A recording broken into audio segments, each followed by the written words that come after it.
Lads, welcome to this week's preview, and we're going to be speaking about all things Leicester City. As always, you'll find the Sheffield United frame prints by the Magic Sponge, along with our opponents Leicester City. All links for those frame prints will be in the description, so click on them, go and buy them, and tell them that I sent you. But you've come in for a preview, so let's crack on. Roll the intro! If you don't have a song, you may as well not go to the pub at all.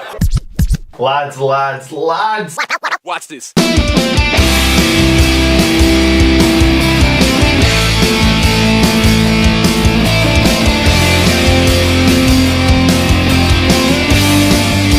So us Blades are on cloud nine after a brilliant 1-1 draw against Bournemouth away, and then we beat a poor Crystal Palace side at home. I say poor in quotations because that's what everyone says. For 3 years we've been beating poor sides, so it can't be a coincidence, can it? We grind them down, we don't give them any space, and they end up just lumping it into the box. Is that poor attacking, or is that really good defending? Now with Leicester, yeah, they're a bit better, they're a bit more creative than Palace were, and they won't be counting on one player to win them the game. So Tielemans, Ayoze Perez, Madison, Vardy, they can all create stuff from nothing. But for me, it's the Madison-Vardy connection that scares the living bejesus out of me. They've got really good wing-backs to get up and down, and then they've got a really good centre-back partnership.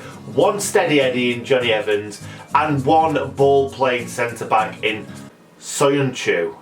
Did I get it right that time? And then in my opinion, they've got one of the best goalkeepers in the league, which is Kasper Schmeichel. But how our defence played against Crystal Palace, it just made me feel like I weren't that worried about the rest of the season. If we're going to play like that every week, teams are going to really struggle to score against us. And fair enough, we might get tonked a couple of times by the big two. But other than that, I can't see it. And we may end up not conceding many goals this season, much like last season.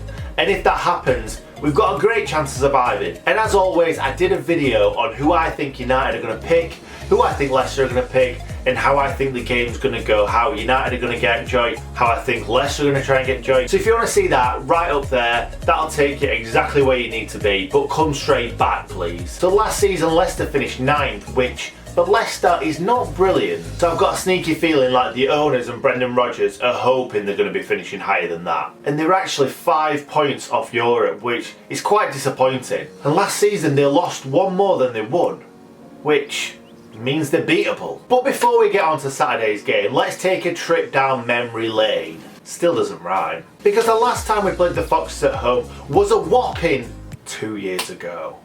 What am I going to do with that? That's boring. So let's go back to the last time we played them at Bramall Lane in the league, and that was the Championship in 2011. We lost 1-0 to an Andy King goal, and to my knowledge, he is the only player that's left in that side from that 2011 side. And he's out on loan, so I don't know if that counts, but yeah, he does. But the lads that they had was Sol Bamba, Ben Mee, Patrick Van Arnold, and the big man Yakubu. And we had a lot of terrible players. Not just terrible players that got us relegated. And some of those players were Johnny Ertel, Joe Mattock, Alian Perino, and Marcus Ben.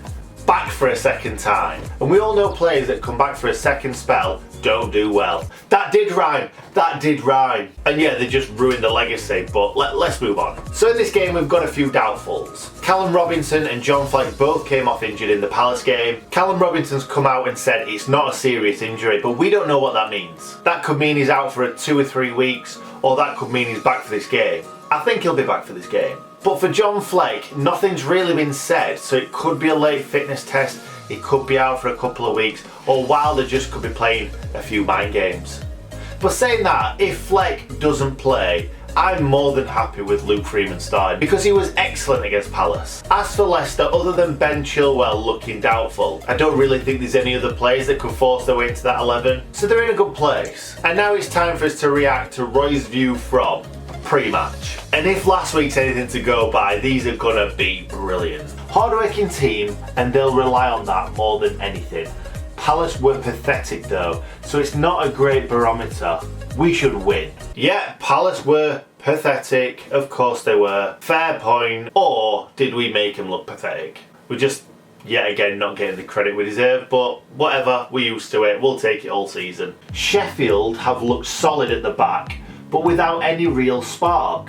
They make mistakes, so we need to press them from the first minute. High and hard press, and we come away with a 3 or 4 goal victory. First of all, people that call us Sheffield really grinds my gears. But at least there's only one Sheffield club in the Premier League, so we'll have to let them off. We'll have it all season. Secondly, we make mistakes. I think I've only seen one mistake in 2 matches, but alright. And lastly, a 3 or 4 goal victory away against Sheffield United at Bramall Lane. Yeah, another team that's writing us off. Come on, we'll have it, we'll take it. The way Chrissy Wilder likes his teams to attack, we should get plenty of opportunities to break on them when they inevitably lose the ball. It should be a good game. I've got massive respect for Sheffield United, to be fair. Wilder seems a top bloke, and I'm glad he's managed to get a chance in the Prem. He's put together the kind of team you love as a fan base, much like Pearson did with us. Nah, fair point. The post-match views from Palace fans suggest that SUFC are basically Cardiff 2.0, but not much else quality. Apparently that means something. However, wow! Cardiff 2.0. Cardiff 2.0! That is pretty much calling Wilder Warnock 2.0. What a load of rubbish. I am seething! Can't wait for this game. Wilder is a better coach, absolutely love Nige, but his strengths aren't really tactical coaching.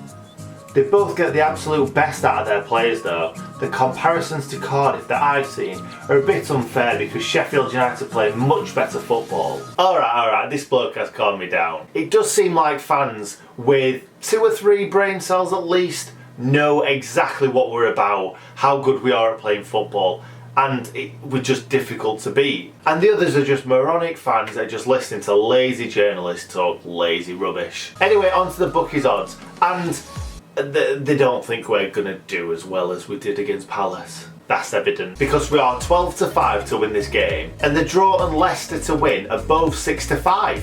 So if you're not a betting man, I'll just explain it to you. If you put a fiver on Leicester to win this game, you'll get absolutely nothing back. And finally, you want my score prediction. I think our defence will do well. I think we'll stifle the creativity of Leicester, and I think we'll stifle them to a 0-0 draw. But I'll also take a 1-1 draw. However, as long as we keep it tight for 60 odd minutes, either don't concede or only concede 1, we're still in that game. And you never know, there may be a chance to nick it. However, Vardy will be ready and waiting to pounce, and obviously celebrate in front of the cop, even if he scored at the other end. So if someone gave me a draw right now, I would take it with both hands. Yes, please. So anyway, I've been buzzing since Sunday, so bring on Tielemans, bring on Jose Perez, bring on Morrison, bring on Vardy. Come on, you blades. If you enjoyed the video, hit the like button, and if my content is something that you might like to see more of in the future, hit the subscribe button with notifications turned on. Oh yeah, and stay good Nick.